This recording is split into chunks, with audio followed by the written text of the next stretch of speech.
Hey, welcome to the solutions video for our May 12th set of assessments. All right, so if the least common multiple of two numbers is 16,200 and one of the numbers is 360, what could the other number be? Okay, so we have two approaches. One of them, use our greatest common factor, our least common multiple function in the calculator. Put in 360 and each of these four responses. See which one spits out 16,200. We can only do that for multiple choice where the options are provided.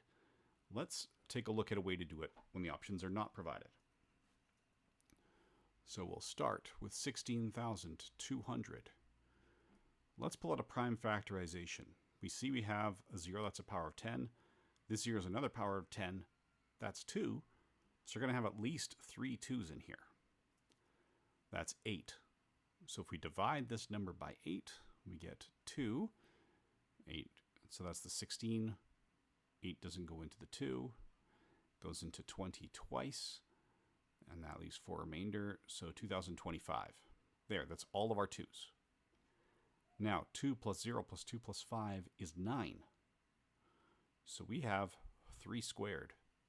Because this is a multiple of 9. We might have more 3's. We know for sure we have 9.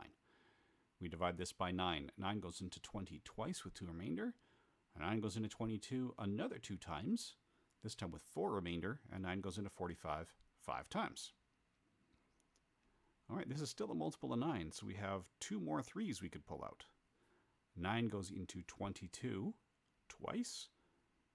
That leaves 4 remainder. 9 goes into 45 5 times. So, and this one is 5 squared. So we have 2 cubed, 3 to the 4, 5 squared. That is our least common multiple broken down into prime factorization. Now, one of our numbers was 360. We have a 0, that's one factor of 2. After that is an even number, that's at least 2 factors of 2. In fact, 36 is divisible by 4. So this is 36 times 10. We have at least 3 factors of 2 again. 8 goes into 36 4 times with 4 remainder. 8 goes into 40 5 times. That is 9 times 5. So we have 2 cubed, 3 squared, and a 5. So that means our other number, our least common multiple, has to have at least 3 to the 4. Because our least common multiple has the highest exponent of each of the prime factors between our two factors. Right? So let's break it down again. So if we have 2 to the x, 3 to the y, 5 to the z, our least common multiple, the exponent of 2, will be the highest exponent of 2 between the two numbers. Here, highest exponent of 3 between the two numbers, highest exponent of 5. So 3 to the 4, 5 squared, that is the prime factorization of the smallest number divisible by both. So 3 to the 4. All right, let's see here. 3 to the 4, that's 9 squared, that's 81. And 5 squared is 25. So what is 81 times 25? 25 times 8 is 200, so that gives us 2,025. That has to be our another number. So, yes, if we run through these one at a time, that is what we should get. That 2025 and 360 have 16,200 as the least common multiple. So expressed as an entire radical, well, the 3 is on the outside, and an entire radical is when it goes inside. We'd have to square the 3. 3 squared is 9, times 2 is 18. We've got an 18 on the inside. Again, if you are not sure, we can use our calculators to help. In this case, we are looking for something that's the same as 3 root 2.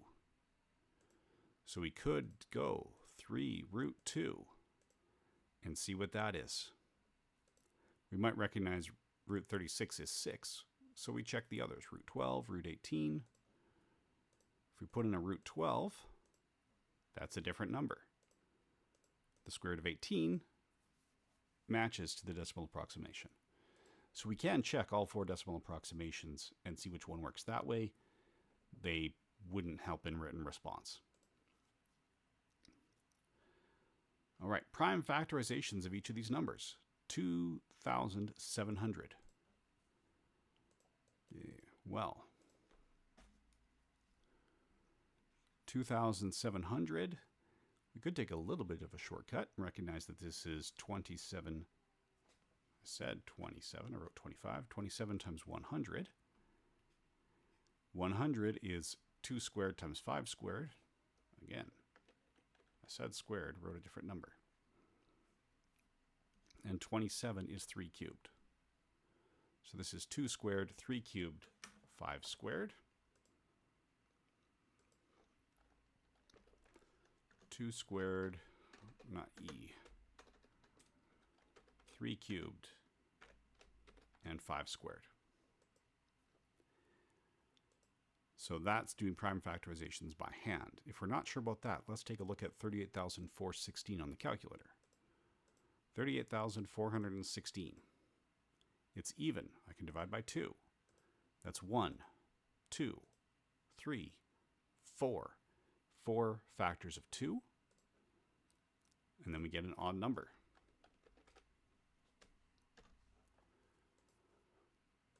Now, 2,401 is not divisible by 3. 24 is, then we have the 1. 2 plus 4 plus 0 plus 1 is 7. It's not divisible by 5. Let's see if it's divisible by 7. Ah, it is. Once, twice, 3, 4 times.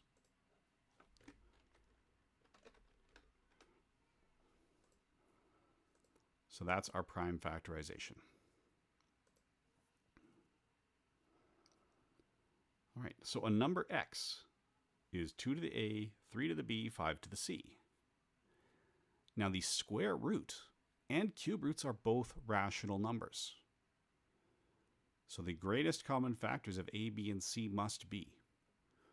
Well, individually, we could figure out if we have a square root and we get a rational number. So the square root of 2 to the a, 3 to the b, 5 to the c, that's 2 to the a, 3 to the b, 5 to the c, all to the half. If it's a rational number, that means a, b, and c are all even, because we still have integer values. If this was 2 with anything, odd number over 1/2, we'd still have that irrational component, and so on. So a, b, and c must be multiples of 2 if the square root is rational. If the cube root is rational, then they also have to be multiples of 3.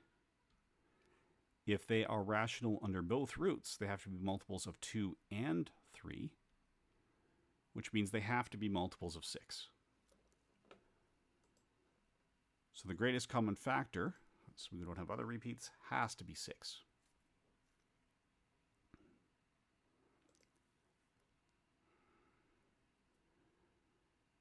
Okay, so identify all sets to which each number belongs.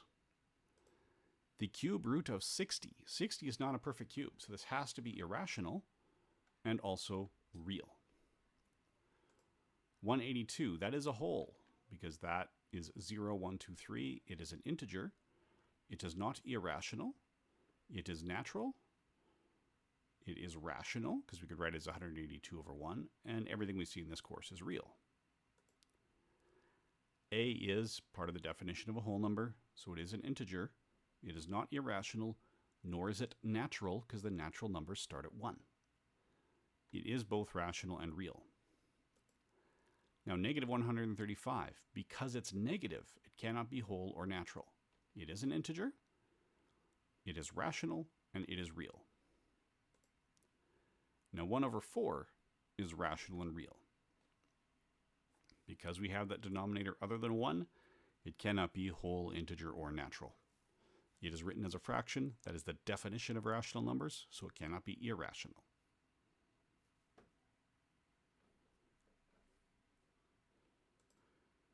And I realize now I forgot to make note of when algebra number 2 started, but it was not long ago. Sorry for missing that in the timestamps. Right, if n to the 1/2 equals 9, what's the value of n? A lot of people were going 3 because 1/2 is a square root. 9 is a perfect square. The square root of 9 is 3. But we're not taking the square root of 9. We are taking the square root of n. So, if n to the 1/2 is 9, then n is 9 squared. We have to multiply both exponents by 2 to make this work. N is 81, not 3. You have to be careful on that one. 81. Identify the error in simplification. Well, we have a -5 plus 2. So that should be a -3. The exponent should not be multiplied. That's when you raise an exponent to an exponent. The base should not be changed. The exponents should be added. Well, they were. -5 plus 2 is -3. There is no error here. All right. If 17 to the A, 7 to the -b, and 119 to the C equal 14,161, well, then we need to write an equation expressing any one exponent in terms of one and only one of the other exponents. So we have the possibility of one relationship equating A and B, one describing the relationship between A and C, and another one between B and C. So this has 3 correct answers. We just have to pick one and run with it. So let's take a look. We'll start with 14,161, and we'll see how many factors of 17 and 7 it has.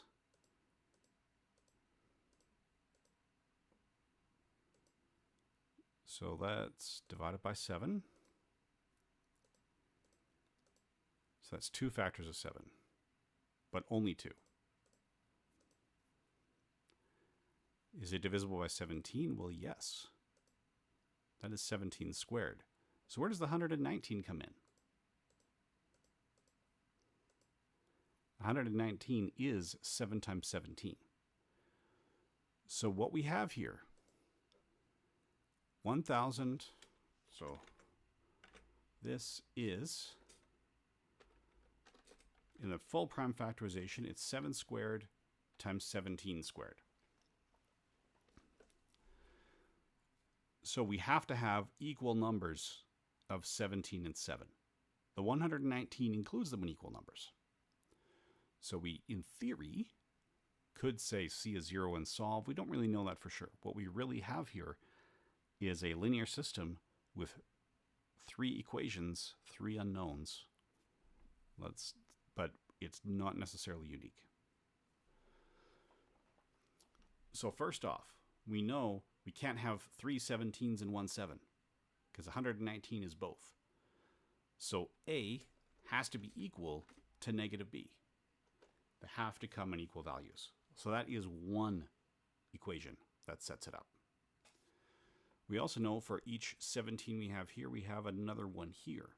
So for each 17 and 7 to the A, we got one more in 119 to the C.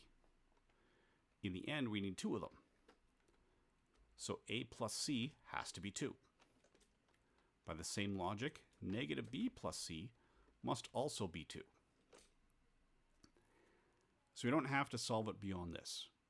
I'm not even sure the solution is unique. Once we have A equals -b, right? If we have 17 to the A, 7 to the A, 119 to the C, well, now A and B can each be 4 and C can be -2. A and B can each be, or A and -b can each be 10. C would be -8. So it's not unique. If you do this as a linear system, subtracting one equation from the other, we'll get a cancellation. So we end up with 3 variables, but only 2 unique equations. So we will have a parameter. We pick any one, the other 2 are completely determined, but we are free to pick any one. So any one of these equations will solve the problem.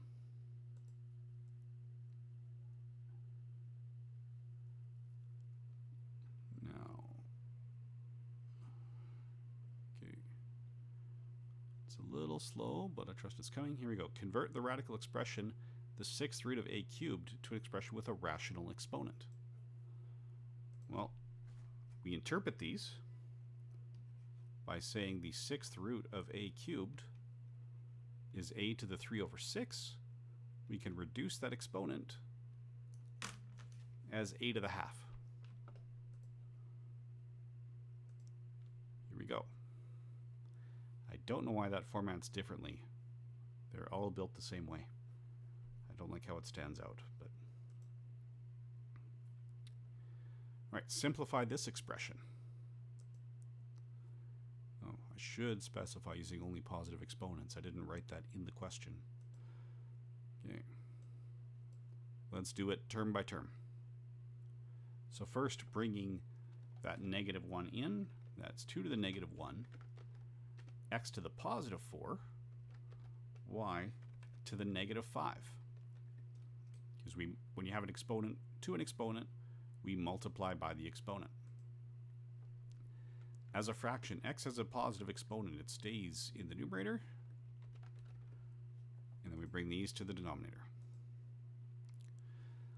So I guess because this didn't specify use only positive exponents in the final answer, I guess I would have to accept either the left-hand side or the right-hand side. But the right-hand side is much more common. When in doubt, use the one on the right.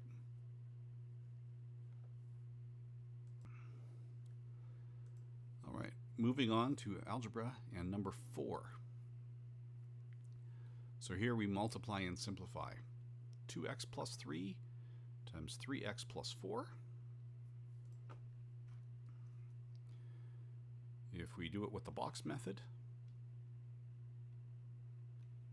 2x plus 3, 3x plus 4.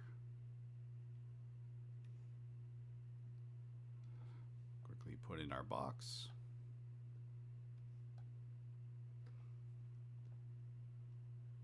Two x times 3x is 6x squared. 2x times 4, 8x, 3x times 3, 9x, 3 times 4 is 12. Add up along the diagonal to collect like terms. This is 16x squared plus 17x plus 12. I think I said 16x squared. It should be 6. 6x squared plus 17x plus 12. This, they're identical aside from the sign in the middle. That's the product of perfect squares. We don't have to show any intermediate steps on this one ever. We can just go straight to the product of perfect squares. 5 times 5 is 25, and so forth. If you miss that, you'll just have a plus n minus 15 rs in the middle that cancel out. Similarly, the product of perfect squares is a known form. We're allowed to jump right to the end of that. So 13 squared is 169p squared. 13 times 5 is 65, and we'll have 2 of them. And then we have a 25q squared. Now here, these are no clear pattern. We're going to have the 3x times 7x. The 3x times 4, negative 11 times 7x, and the negative 11 times 4. We have to simplify our like terms because we have 2 linear terms, 2 terms where the exponent of x is 1, minus 65x, minus 44. Similarly here, we could go to the box method, or we can write it directly out. 6 times 3 is 18, minus 21ab minus 12ab plus 14b squared. Collecting like terms, 18a squared minus 33ab plus 14b squared.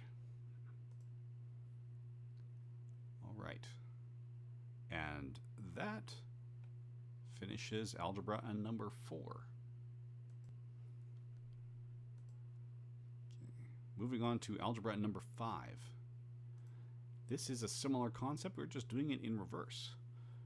In fact, when I built these questions, I took the questions for A and 4 and said, okay, now print the answer key as the question and print the question as the answer key. They're not necessarily showing up in the same sequence, but that's how these were built. So 6x squared plus 29x plus 28.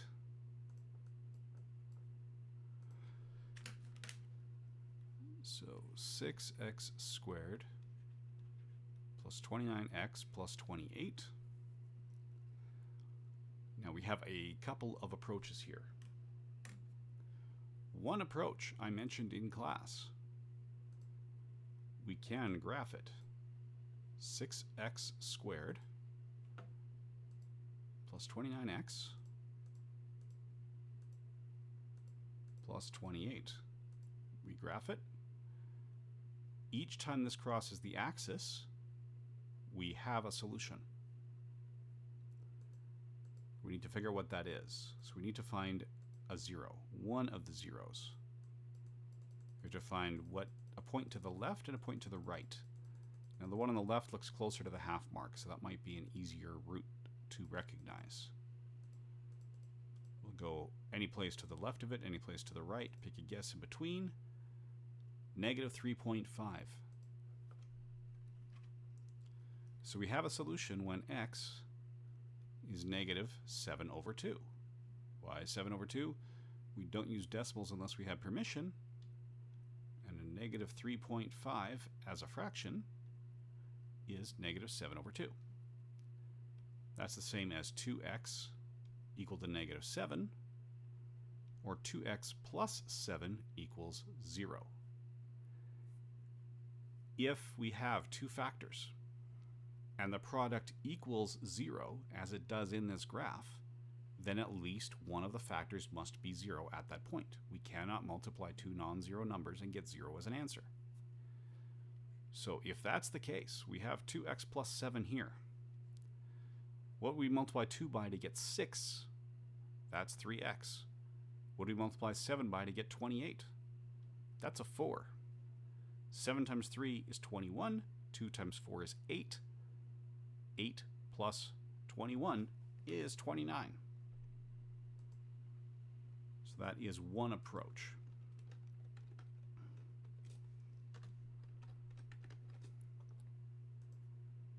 This one, perfect square minus perfect square. That is the product of perfect squares.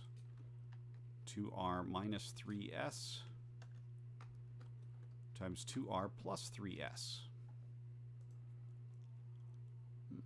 361 is a perfect square.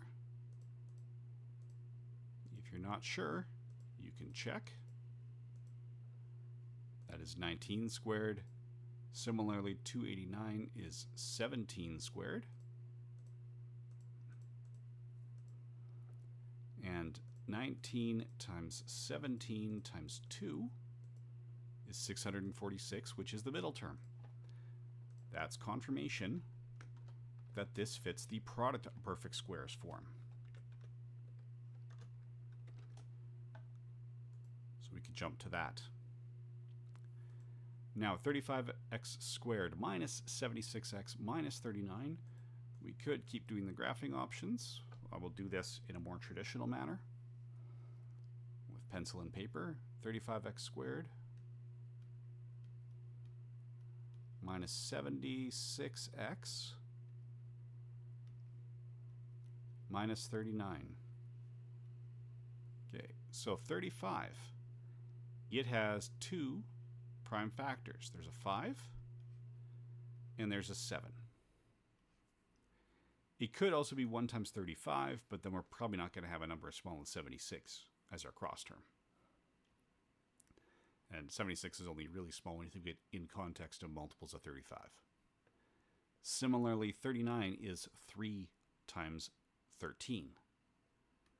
So our options are 5 times 3 minus 13 times 7, or 5 times 13 minus 7 times 3. If we build these, we could see, if this factors at all, what the cross terms are. The first one is 15 minus 91. And the second is 65 minus 21. I am subtracting because the 39 as our constant in the first equation is negative. That tells us we have a sign mismatch. So we're going to have one positive, one negative. We need to figure out which it is. 65 minus 21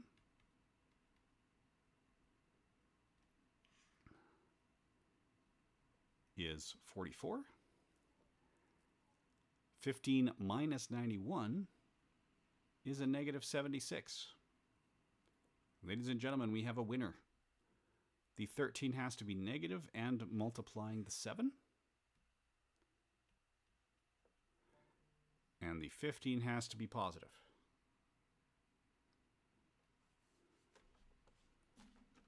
That is not at all the shape I was trying to make. So, 35, we have a negative 91 plus 15 is a negative 76 and a negative 39. 5x minus 13, 7x plus 3. Oh, we need brackets. 5x minus 13, 7x plus 3. If you're wondering, yes, the brackets really do matter. I've seen students handing in papers that only have brackets around one of them. If you only have brackets around one of the binomials, for example, just around the 7x plus 3, you're not multiplying the 5x by anything. It's only the negative 13 during the brackets. It means something very, very different. You must have brackets around both binomials or it will not be scored correct on written response. Now our last one, 54a squared minus 75ab plus 14b squared. The 14 is likely 2 and 7. The 54 could be 6 and 9, could be something else. Again, this term is positive. We have a positive constant and a negative cross term. So these are both being multiplied. So let's start if we have a 6. Let's start with the 6x. Just put a mark between them. And then a 9x. If we have the 7 here and the 4 here, we're going to have a 63 and a 24.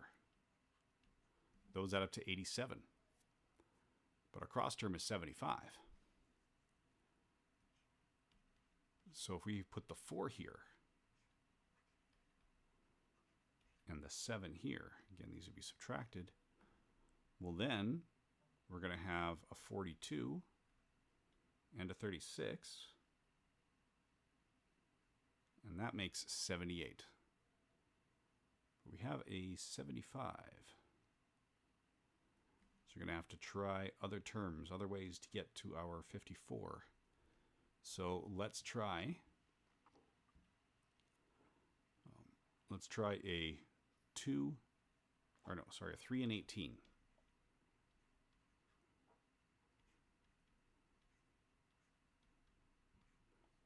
If we do 18 times 4 and 3 times 7, right, 4 times 18, that's a 72 and a 21. That's not working out the way we want it either. Okay, let's go back to our other approach here.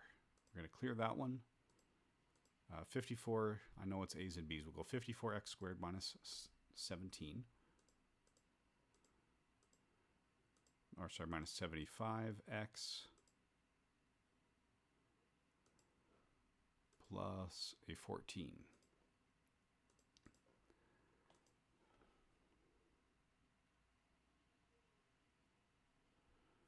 All right, so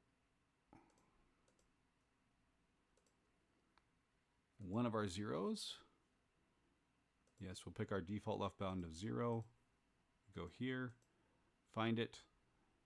There we go, 0.2 repeating. That's a 2 over 9. Okay, so if we have the 2 over the 9, the 2 is out here. We have a 9x here. I thought that was one of the possibilities I checked.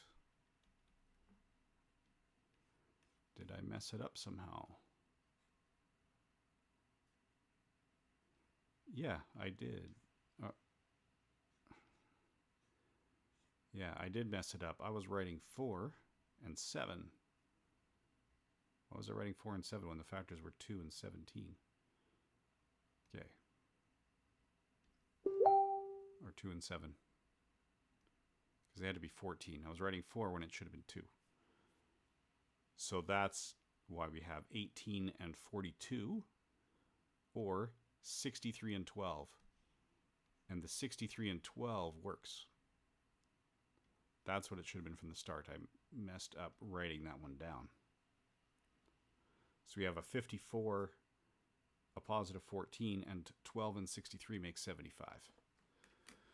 But of course, our variable is not x, it's a and b.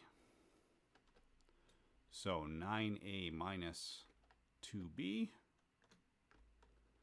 and a 6a minus 7b. All right. This concludes AN5. Moving into our relations and functions. The number of people in class is either going to be discrete or continuous. Discrete can only take on specific values. Continuous can take on any real value. So number of people in class would be discrete. We don't usually have half a student in class. That would have insane levels of paperwork. Height would be continuous. Cost of tickets to a dance is discrete. Yes, you can have decimals, but only to the nearest cent. You can't have a quarter of a cent. I usually don't charge it that way. So it's still just to the nearest hundredth. And then the coffee temperature as it cools will also be continuous. Now, which best matches the example? So, participants and votes. How many people voted for Andrew? How many voted for Annabelle? This one would be a frequency table. What is the frequency of votes for each of the candidates? H is a pictograph. We're representing them with pictures. And baskets scored. Yeah, we're connecting the dots, but not with a straight line. This is what we call a line graph. Okay. Now our next one. What makes this graph misleading? Now, what matters here is the height. We've got skinny bars and wide bars. So the fact that the representation is not a consistent width matters. This makes it look like Indira is more significant than Bart in terms of the cell phone calls. But Bart has more calls. Bart has the higher graph.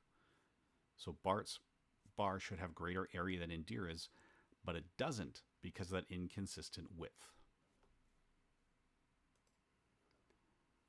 All right. Moving on to relations and functions 2. A function is a graph where the vertical line intersects the curve at one or more points. Or more breaks it. Can't be A.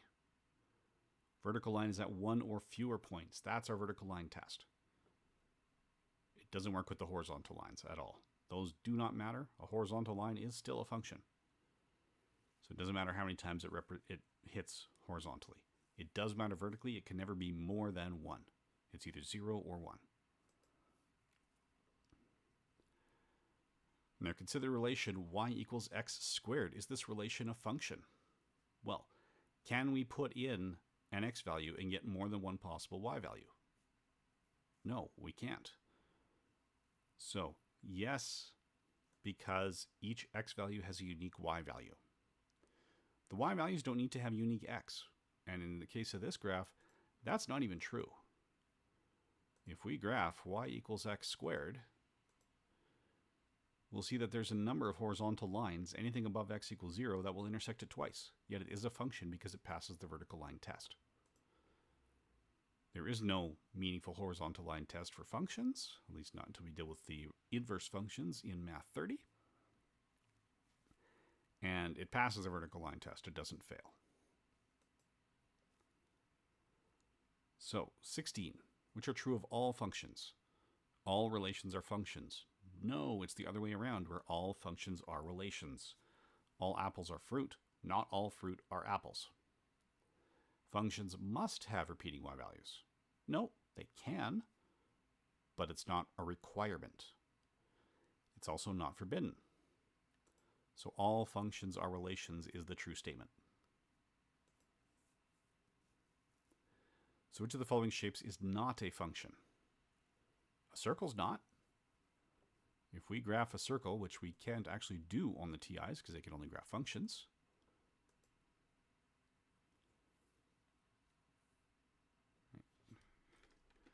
if we graph x squared plus y squared equals 4, we'll get a circle of radius 2.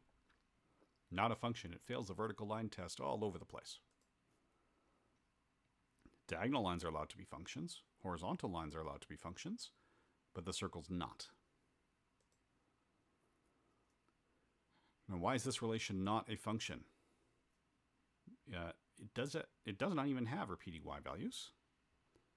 It does have repeating x with different y. That's forbidden. If we were to plot this, it would fail the vertical line test. So if we plot this here, that's 1, 2, 2, 3, and 1, 4. The graph x equals 1 intersects twice, at 2 and at 4. So this is not a function. We didn't cover how to graph that in the calculator. We'd actually have to go into our stat menu, edit the lists, put in our 3x values and our 3y values. And then in our plots, turn the plot on. We'd clear this. And then when we graph, now we can see there's those 2 points at x equals 1. This will now confuse it if we don't have valid data in there, so we'll just turn off the stat plot. But that wraps up relations and functions 2. Okay, moving on to relations and functions 3. Two perpendicular lines are perpendicular, or two lines are perpendicular if the product of their slope is. Well, we talked about it in terms of lines being perpendicular if their slopes are negative reciprocals. So if we multiply these together, we get -1. That's how we know that they are perpendicular. If the product of their slopes is 0, that just means one is a horizontal line, the other could be anything. Undefined means one is a vertical line, the other could be anything.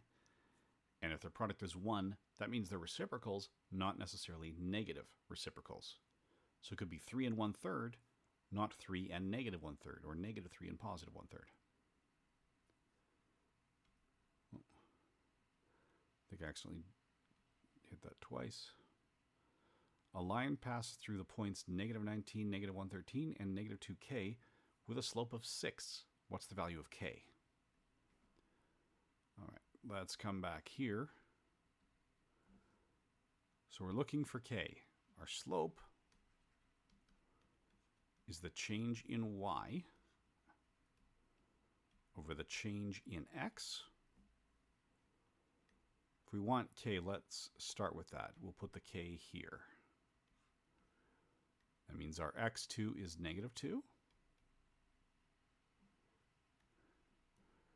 And our other point is -113 and a -19. So that means our numerator is k plus 113 and our denominator is 17. And that slope equals 6.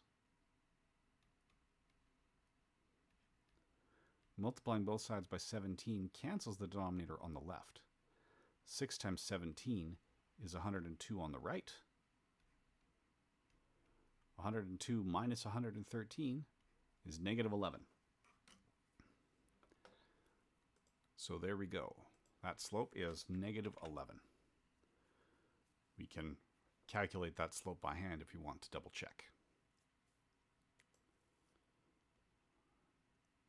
If a line has a negative slope, what can be said about the direction of the line? Horizontal would be 0 slope. falling from left to right would be negative. Negative rise with a positive run would be a negative slope. Vertical would be undefined, and rising left to right would be the positive slope. So given these points, what is the slope of the line segment connecting them?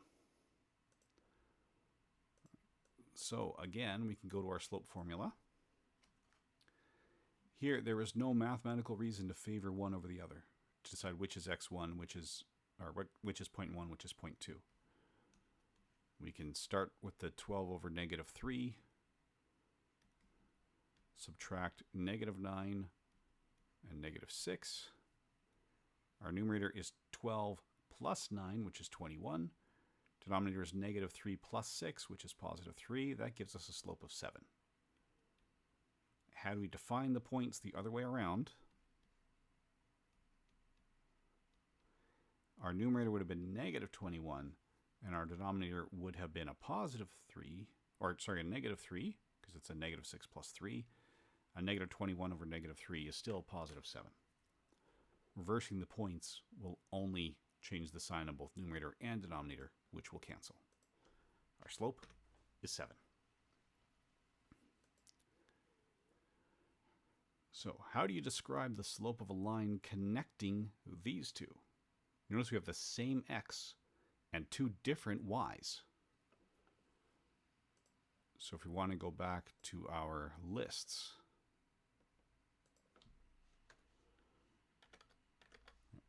both of these are 3, but our y's are 20 and negative 7. Oh, I think I hit the negative on the keyboard, because on the keyboard they're both the same. Here it's not. And that shouldn't be 2. That should be 20. So if we change our zoom so that or change our window so that that point of 20 fits, say by putting it to 21, and I apparently can't type that quickly for this emulator. Oh, and if I remember to turn our stat plot back on, here we have our vertical line.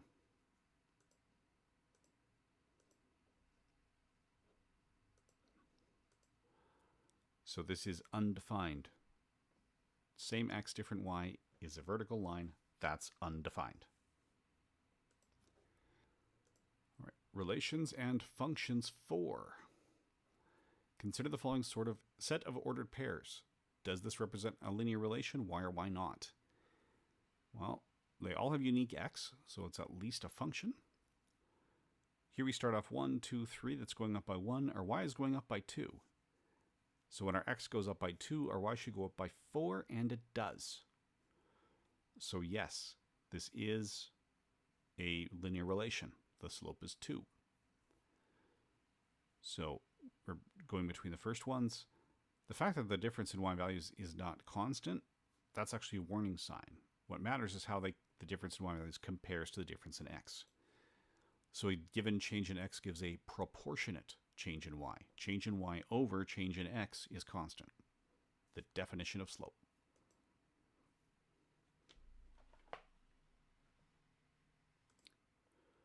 All right, next up, we want to match each of the following to the corresponding linear relation. A bowling alley rents shoes for a flat rate of $10 and an additional $8 per game. Per is the key word telling us this number is the slope. The flat rate is our y-intercept. $8 is the slope, so we need an 8x plus 10. So that is B. The equation of the line passing through these points. All right, so we have a change in y of 78 minus 174. Actually, we'll do this one right in the calculator. So our change in y is 78 minus a negative 174. Divided by our change in x. Always make sure the entire numerator and denominator are in brackets. That would be 4 minus negative 8. So we have a slope of 21. That alone is enough to give us f. We can double check our y-intercept if we want, but the slope is unique.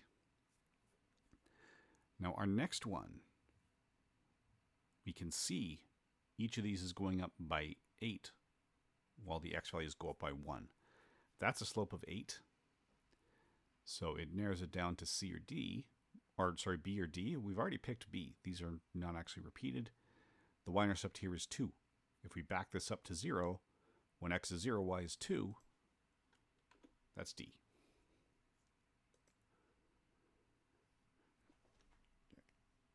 And finishing our F4, the one that is not a linear relation. Distance traveled by a car moving at a constant speed. Well, that distance over time gives speed as the slope. If it's constant, that'll be a constant slope. That's linear. The cost of apples as a function of number of apples bought. Yeah, assuming we're charging per apple and not by pound. Yes, that is linear. The area of a square as a function of its side length. That is definitely not linear. So the apples, there may be a bit of ambiguity, but area is side squared. That can never, ever be linear. So it's the area of a square. Temperature in Celsius as a function of temperature in Fahrenheit is also linear. That concludes relations and functions 4. Moving on to relations and functions 5, where we have domain and range. So we have a line with this slope and this y-intercept. Notice we have the same first x, the same second x, the same first y. What we need to do is figure out what the other y coordinate is. So we know our slope is going to be 47 over 5. We can use that to our advantage. So we can say our unknown y goes here. That means the matching known x goes under it. We're doing minus a negative 3, and here we have minus a negative 144 over 5.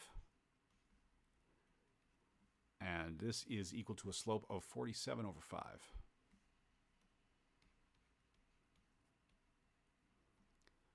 So y plus 144 over 5 over 4 is 47 over 5. If we multiply both sides by 4, the left becomes y plus 144 over 5. Now the right, 47 times 4 is 188, if I've done the mental math correctly.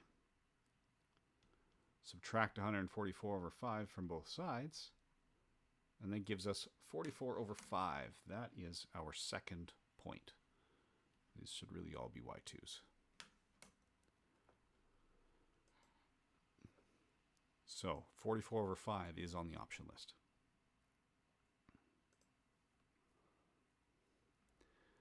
A linear function is graphed and passes through these points. What is the range of the function? Well, yeah, it passes through those points, but it doesn't say anything about stopping at those points. The range is all real numbers.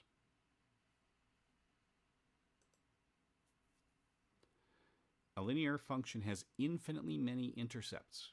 Which of the following is most precise description of this line?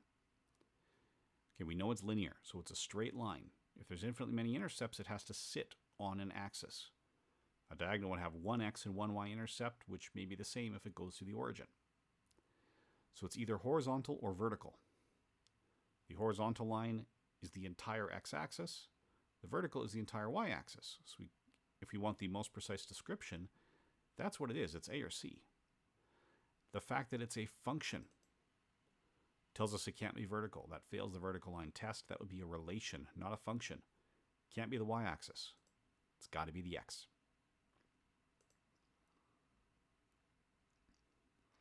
Now, a taxi charges a flat fee of $5 plus $2.50 per kilometer. What is the domain of the function representing the total cost in terms of kilometers?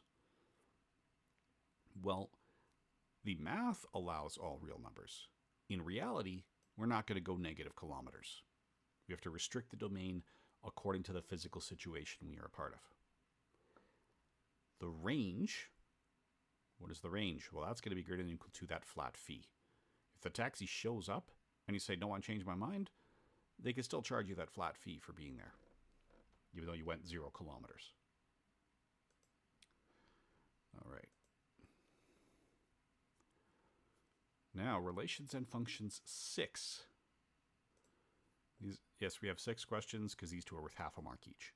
Which is the slope point form? Well, that's C. What is the standard form? That's D.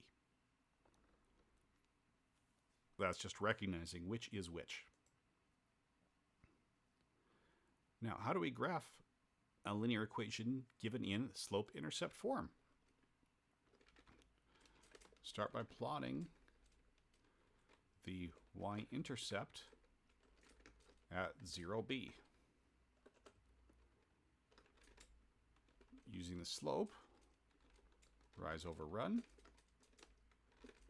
we count off to the next point. So, for example,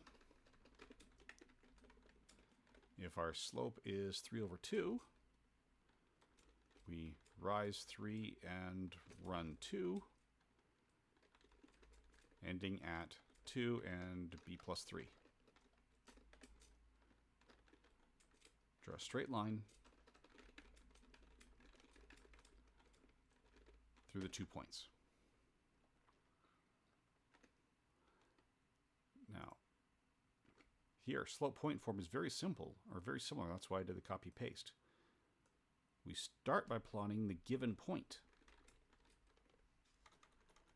Right, it's y minus y1 equals m times x minus x1. So we start at the point they gave us, and then we count from there. So this will now be x subscript 2 plus 2, or x subscript 1, and y subscript 1 plus 3. Again, draw a straight line through the 2 points. Okay, so from ax plus by equals c, the x-intercept is where y equals 0. So that's c over a and 0.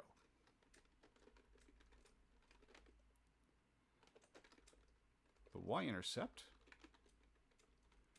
is at c over b, or 0, comma, c over b, because that is where the x value is 0. Plot this point. Draw a straight line to the 2 points. So in all 3 cases, we are finding 2 points that are on the graph and then drawing a straight line between them. The different forms just give us 3 different ways to determine 2 points to use. In each of them, you could also just substitute in x equals 0, x equals 1, x equals 2. You could sub in points. If you've got fractions in your slope-intercept or slope-point forms, you can sub in x equals the least common multiple of all of those and perhaps get a whole number for the answer. In all cases, it's a matter of finding 2 points. So here we want to convert this equation to slope-intercept form. So that's the 2x minus 3y equals 6.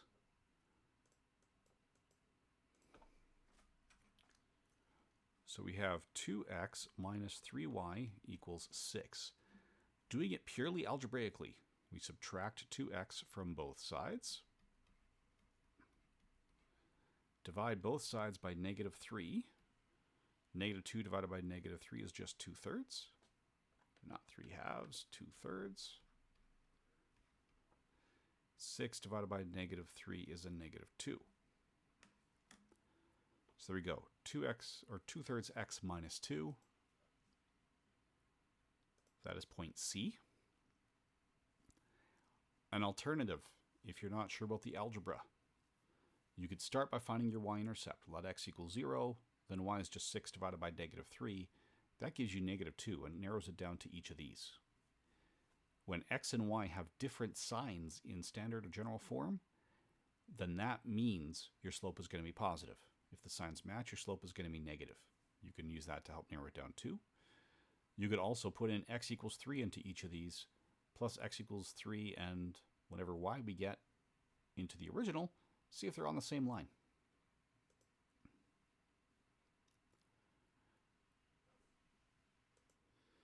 All right, relations and functions 7.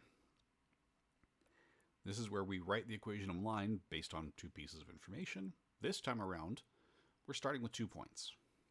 5, -1, -1, -13. We need to find the equation of the line in the specified form that goes through these 2 points.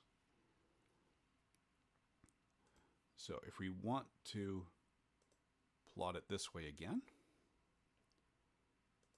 just to double check, 5 and -1 are the x values. And then the y values. 5 also goes with -1. And x goes with -13. So when we plot our slope-intercept form, we want to have our stat plot on. Okay, so now we have our 2 points, 5, -1, -1, -13. So our slope, y2 minus y1 over x2 minus x1, we'll call that -1 minus -13 over 5 minus -1. -1 plus 13 over 5 plus 1. That's 12 over 6. That's a slope of 2. So now, our slope point form. If we use our first point, that's y, actually we need the y values here. Y plus 1 equals 2x minus 5. If we were to use our other point, we'd have a y plus 13 equals 2x plus 1. So neither of these show why I had the 2 points plotted in the graphing calculator yet. That is our next step. So here we have our slope point forms. We can actually do this as a sanity check as well. Y plus 1 is 2x minus 5. If we use this to get our slope point form, our slope intercept form, that'd be 2x minus 10.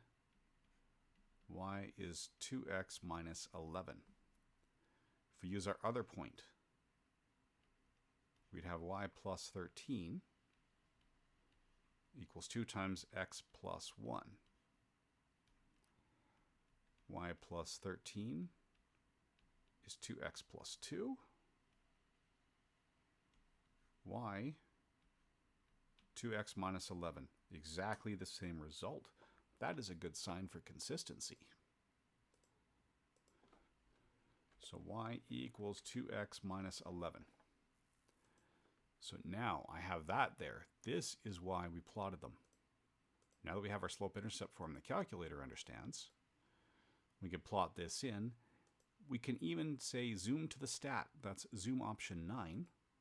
And this will graph it with our x and y axes chosen with the 2 points. This line does go through the 2 points. That's a good sanity check. We are probably on the right track. And finally, our general form. Here, all we have to do is get that term with y over to the other side. So we take our 2x minus 11, subtract y from both sides, and we get it with the constant on the same side as the variables. That's technically our general form. Often that's used interchangeably with standard form or the constants on its own. Again, I will accept either. That wraps up relations and functions 7. Okay, relations and functions 8. If f of x equals x squared minus 6x plus 5, find f of negative 21. Okay, this is a matter of substituting and calculating. Again, example of how our calculators can help us with that. We store negative 21 into x. And we type x squared minus 6x plus 5.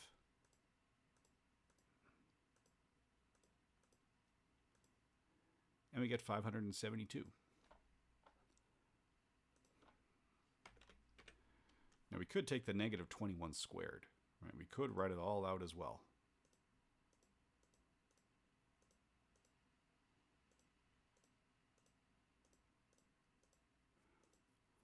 You see here, the more often the x appears, the more we have to remember to include brackets, the longer it takes. If we forget to put brackets around that negative 21, it squares to 21 but does not include the negative sign. And then it gets us very wrong. So storing it in the variable and then typing in the equation is the most reliable way to use the calculator. So determine the domain value when the range value is negative 22. That means the y here is negative 22. So we're not letting x equal negative 22.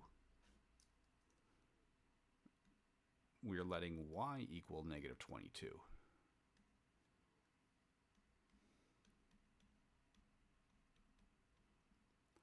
We want to find x. We subtract 4 from both sides. And x is negative 13.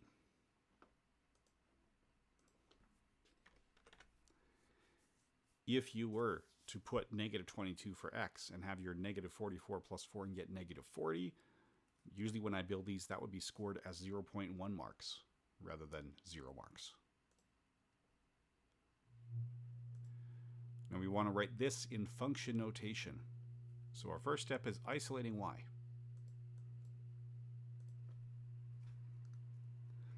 Do a little more contrast. I do like to change the pen color between questions. So if you're buzzing through these on YouTube to get to the section of the test that you worked on,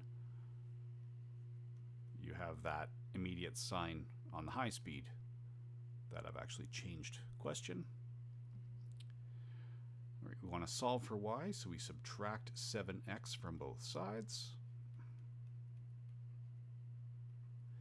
Divide both sides by negative 5.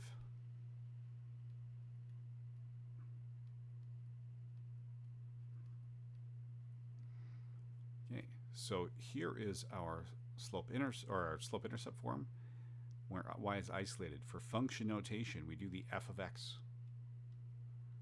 So it's 7 over 5x minus 9 over 5.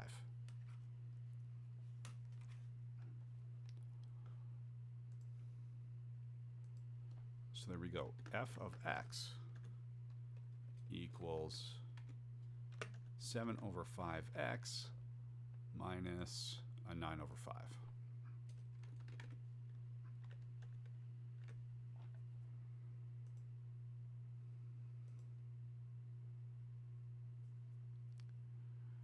All right, so the function f of x, if the function f of x is a linear function.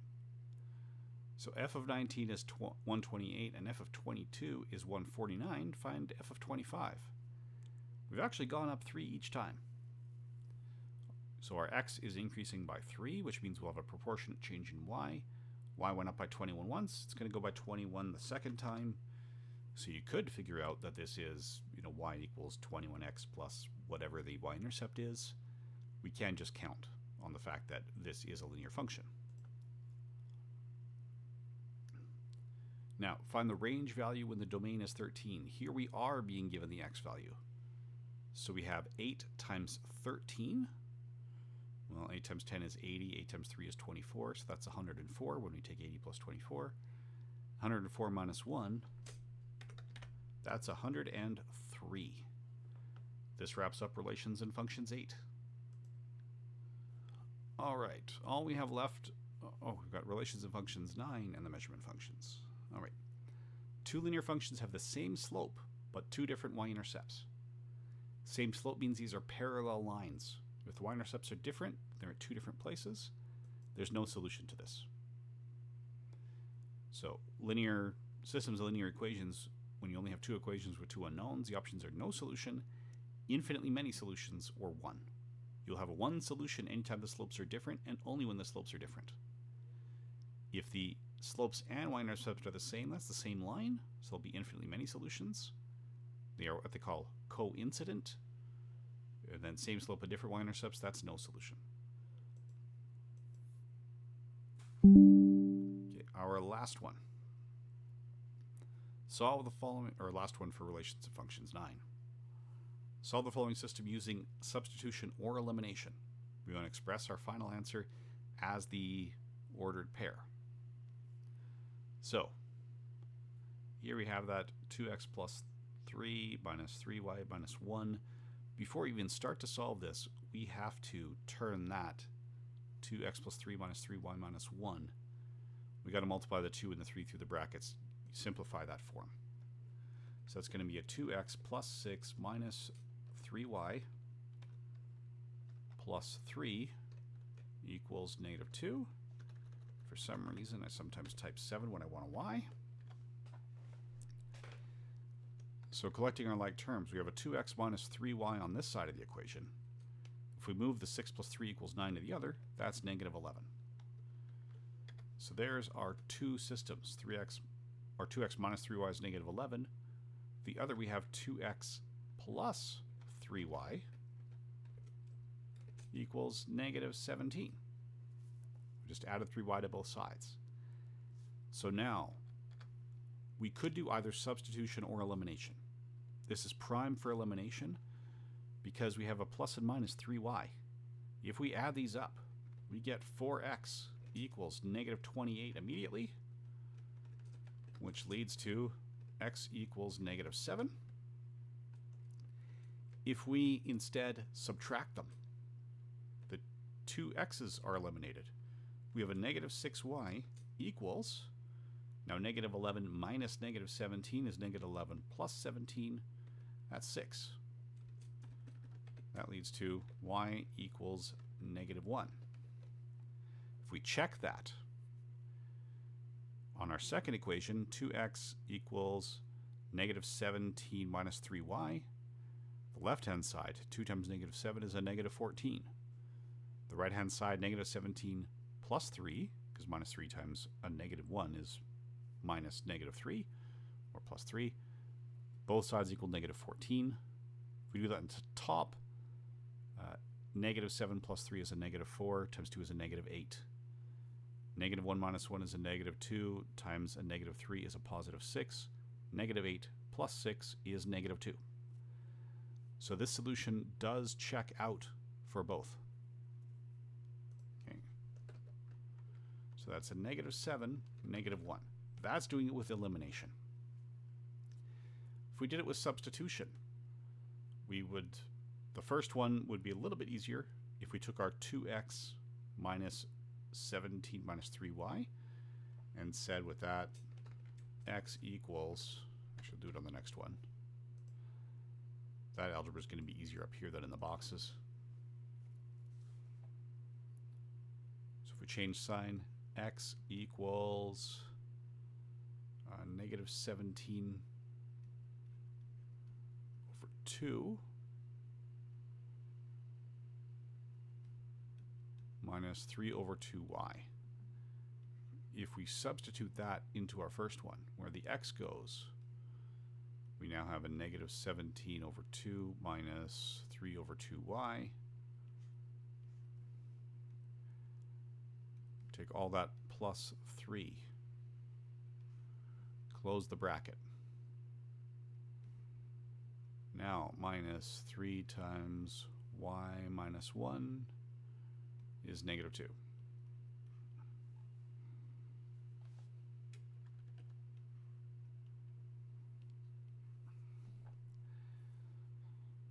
So first, simplifying inside this bracket, negative 17 over 2 plus 6 over 2.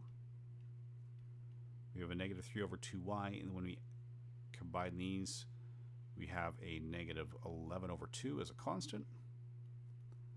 That's a negative 3y plus 3. Oh, I don't want equals there,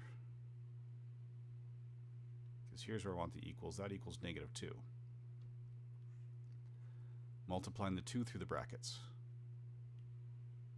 That's negative 3y minus 11 minus 3y. Sometimes I have to be very slow and deliberate for this web-based whiteboard. All right. So we combine those. That's a negative 6y minus 8 is negative 2. Negative 6y equals 6. Y equals negative 1. And because we had x equals negative 17 minus 3 over 2y,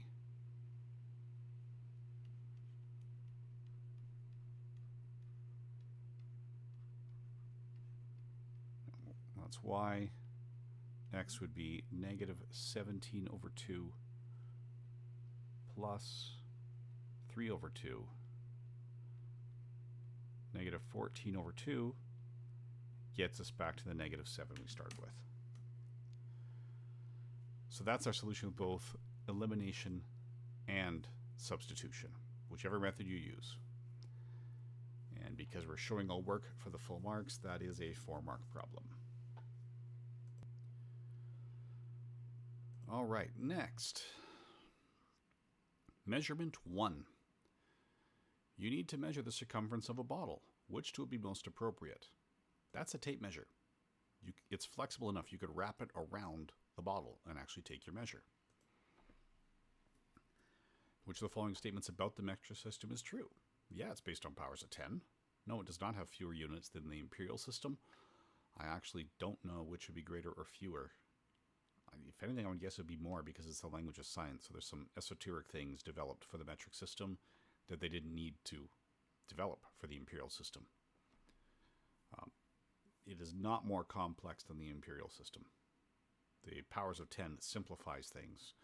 We don't have to remember 5 tomatoes to say that there's 5,280 feet per mile. We just count how many powers of 10.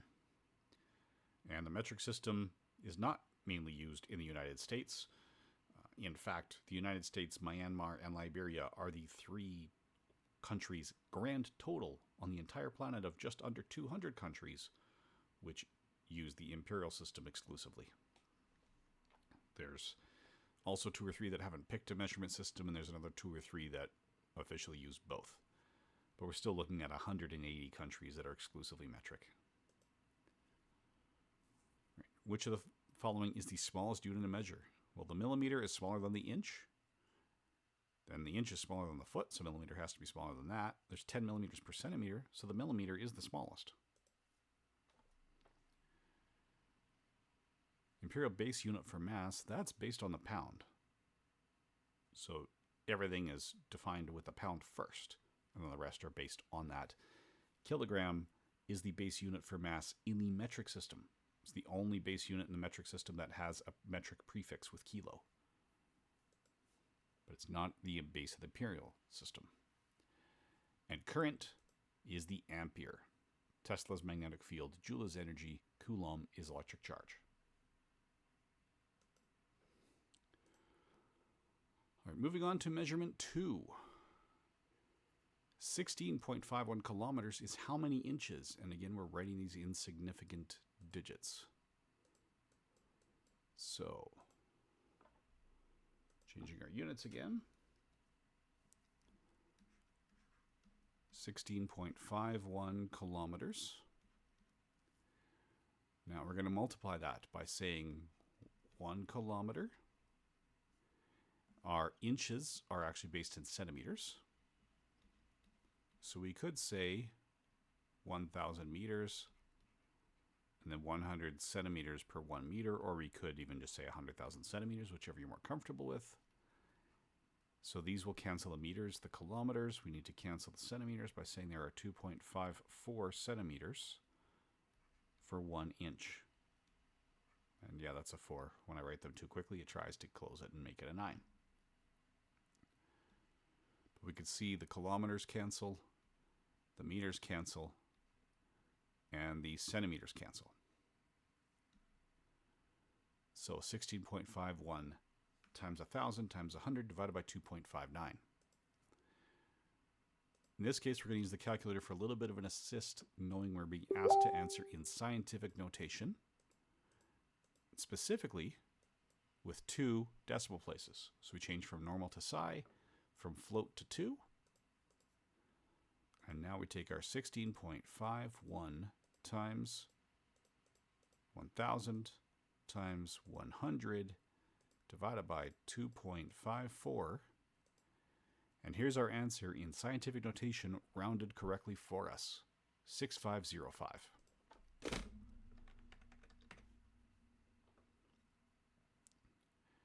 Our next one is also going to be scientific notation to 2 decimal places, so we'll leave our calculator mode the same. We want to change 28.82 miles into centimeters. So 28.82 miles. We are given that 1 mile is 5,280 feet.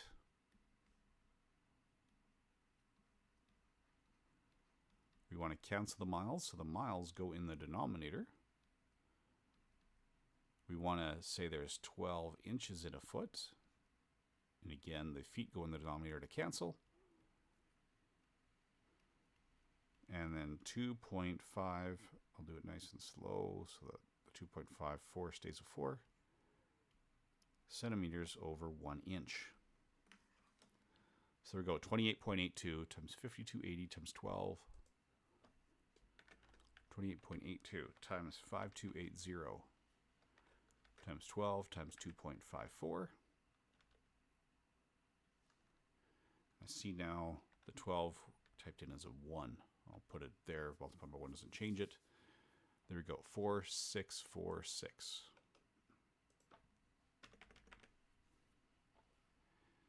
If you are curious about how it looks in the regular, we go back to normal and to float. Then the numbers we would have had to manually adjust ourselves. We could push enter there to copy and paste.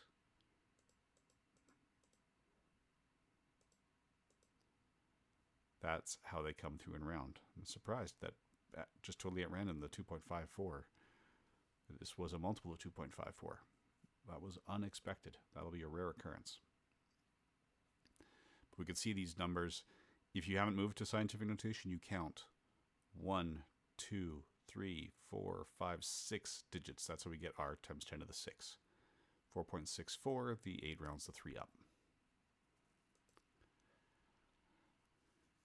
But now here, it takes Jupiter 11.6 Earth years to orbit around the Sun.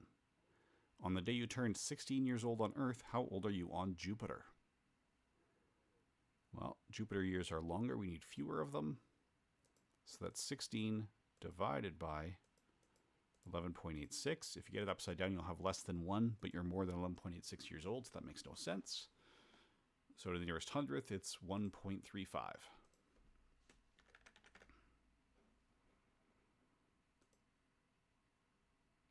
Next, a recipe for 24 cookies calls for 2 cups of flour. If Mrs. Fields wishes to make 468 cookies, how many cups of flour will she need? You could set this up as with proportionate reasoning.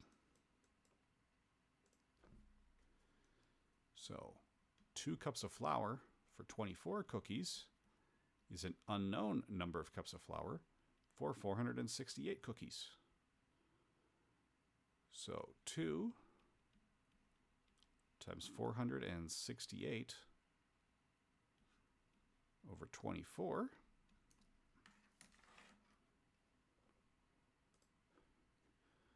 So 2 times 4, 6, 8 over 24. That's 39.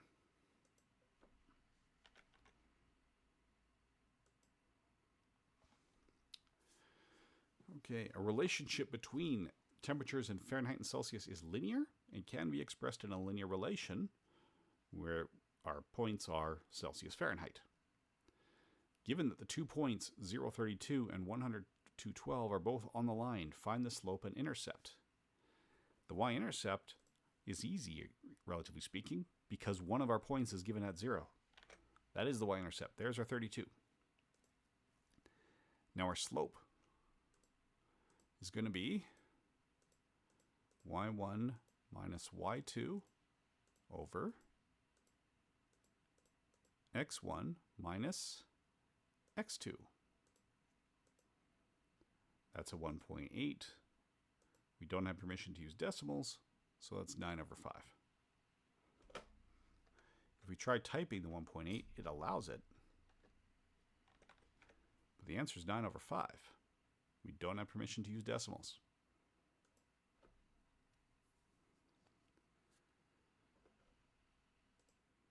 All right, starting measurement 3. Which of the following could be a measure of surface area? Well, area is measured in square units. Meter would be a length, not a surface area.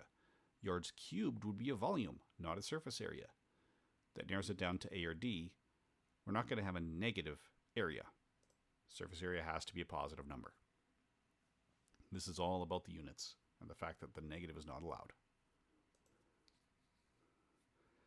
So, given a right cone and a right cylinder with the same base and height, what is the ratio of their volumes?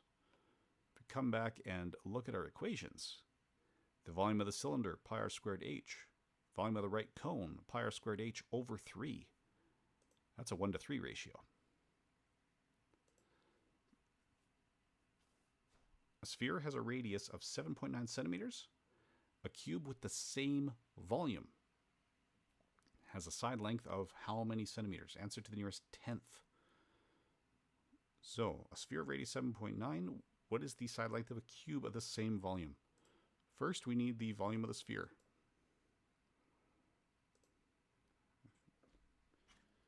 Okay. So the volume of our sphere, 4/3 pi r cubed.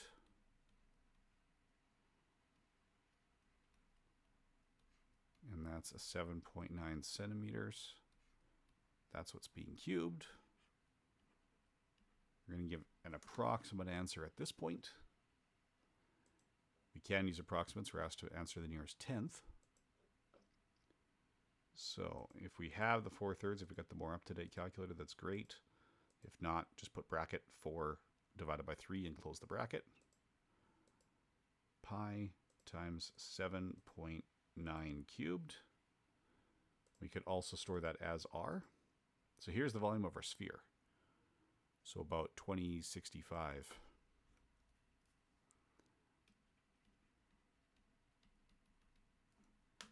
We do not use the rounded value at any time in our calculations to the best of our ability. Technically, the calculator is rounding in a very high digit, but we don't want to do that. That's the volume of a cube. What is the length of a side of a cube with this volume? Well, that's just the cube root. So the cube root of our answer, 12.7, is the answer to the nearest tenth. Now a sphere has this surface area. What's the diameter?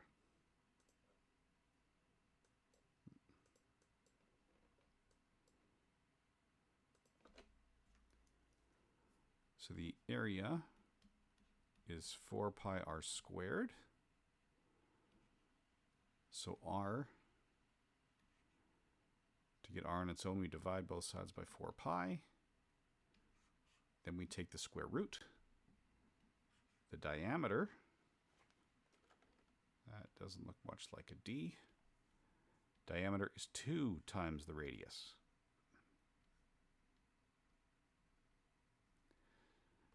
If you recognize that the square root of 4 is 2, when you bring that out, it's going to cancel.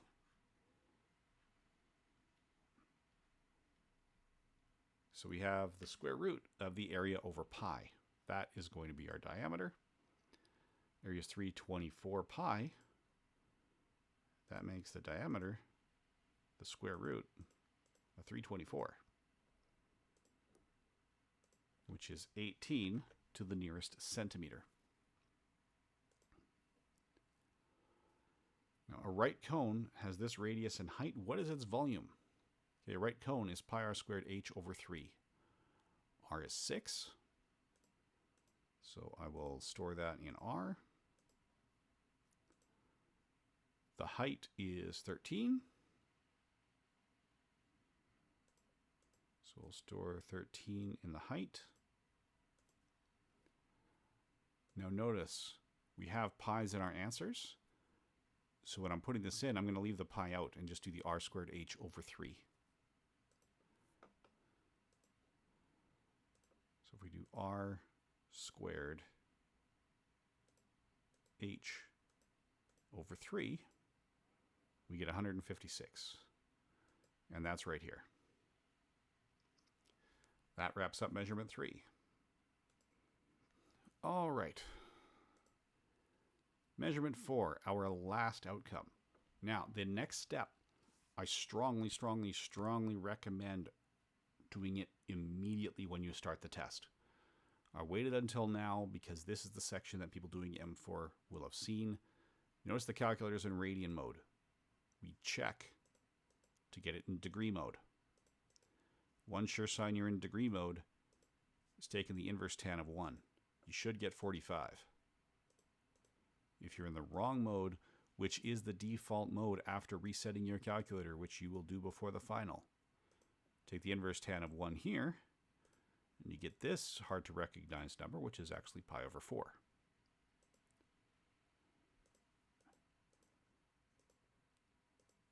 So here we go. We are in degree mode. Now, in the written response section, draw the weather balloon and a triangle you can use to find its height. The problem is here. A 45-meter long line is used to hold a helium weather balloon. Due to a breeze, the line makes a 70-degree angle with the ground. All right. So here we have a 45-meter long line. That makes a 70-degree angle with the ground. Our ground, we'll pretend it's grassy, gives us a nice straight line. We'll leave that line but change the color for the height. And up here we have our balloon. There we go. So there we go. Draw the weather balloon with the values you know. This is the triangle you can use to find its height. Okay, see paper, unless you want to try to sketch it with the annotations here. Now the height of the balloon above the ground is what? So we're trying to find the height. That's here. Compared to this angle, that's the opposite side. We're given the hypotenuse because that's the length of the rope holding it to the ground. So we have our height, or the angle, the opposite, and the hypotenuse. That's a sine problem. So the sine of theta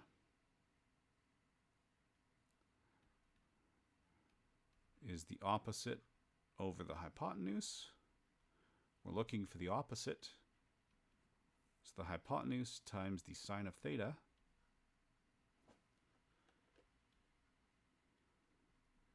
is our opposite.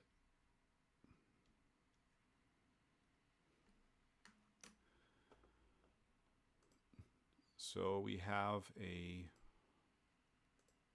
45 times the sine of 70. That's a 42.286, so on and so forth. It asked us for the nearest tenth. If we felt like it, we could go into our float, force it to give us 1 decimal place, and that rounds it to the 42.3 for us. So if you're at all unsure about the skills from before this year, you can use your calculator to help support you in that. Again here, all the angles are to the nearest tenth, so we'll leave the calculator mode alone. We're given the hypotenuse and we're given an angle. We want to completely solve the triangle. So the 3 angles in a triangle add up to 180. This one's always a 90-degree angle. So the 51.3 plus A have to add up to 90. So that means angle A is 90 minus 51.3. That's a 38.7. Now, I want to go back to the question or the information given in the original question for these solutions. That is of extra vital importance when you're rounding, because internally you could have 10 decimal places, it's only showing you 1. If we don't use all 10 decimal places inside, the round off error could give us an incorrect answer. It's always rounding a little bit, but the calculators can store 13 or 14 significant digits. That's rounding past where most of these tests are going to ask you to care about. So we can get away with that. But our last two, hypotenuse. So if we want to find side A given angle B, well, that's a cosine because side A is adjacent to angle B. So A is going to be hypotenuse times the cosine of B. So 76.7 times the cosine of 51.3 rounds to 48.0.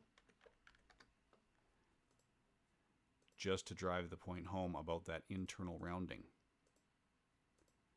If I do it again, we see how many other decimal places we had. Okay. So if we were to enter that 48.0 in another calculation, it would round it differently. Now our last one is the same logic, but it's sine. So 76.7 times the sine of 51.3. That rounds to 59.9. This should conclude the test. Give me a moment while I make sure everything matches up with the answer keys and record what the maximum score is if your written response is unmarked. All right, answer key checked out okay. Nothing to return to. So that is the 90 out of 90 we are looking for. 18 curricular outcomes worth 5 marks each.